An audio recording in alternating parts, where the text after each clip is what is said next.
महाराष्ट्राचे आदिवासी समाज याच्यासाठी ज्यांनी आयुष्य दिलं अशा आमच्या ज्येष्ठ सहकार्याला आदरणीय होते. अलीकडं त्यांची स्वतःची वजन नव्हती, पण त्या आजारावरती मात करतील असा आम्हा लोकांना विश्वास होता. राष्ट्रवादी काँग्रेस पक्षाच्या सुरुवातीच्या काळामध्ये त्यांनी अध्यक्षपदाची जबाबदारी सांभाळली.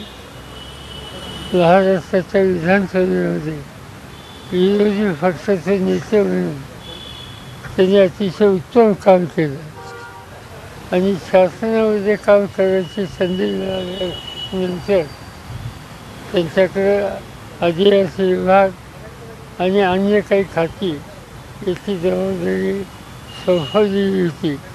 तिथेही त्यांनी काम अतिशय उत्तम रीतीने केलं.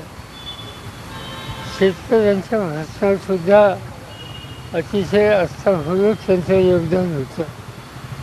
सहकारी चळवळीमध्ये विशेषतः आदिवासी भागामध्ये आदर्शी सहकारी साखर कारखान्यांची उभारणी ही करून आदिवासी समाजातले लोकही अशी कारखानदारी उभी करू शकतात याचं एक उत्तम चित्र त्यांनी निर्माण केलं.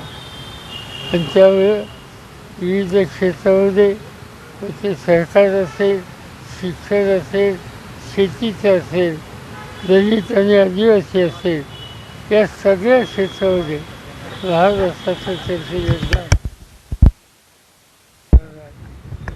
माझे व्यक्तिगत सहकार्य होतेच, पण आम्हाला सगळ्यांना एका चांगल्या सहकार्याला अभिमुखे असं दुःख आहे. त्यांच्या कुटुंबियांना प्रचंड दुःखाला सामोरं जावं लागतं.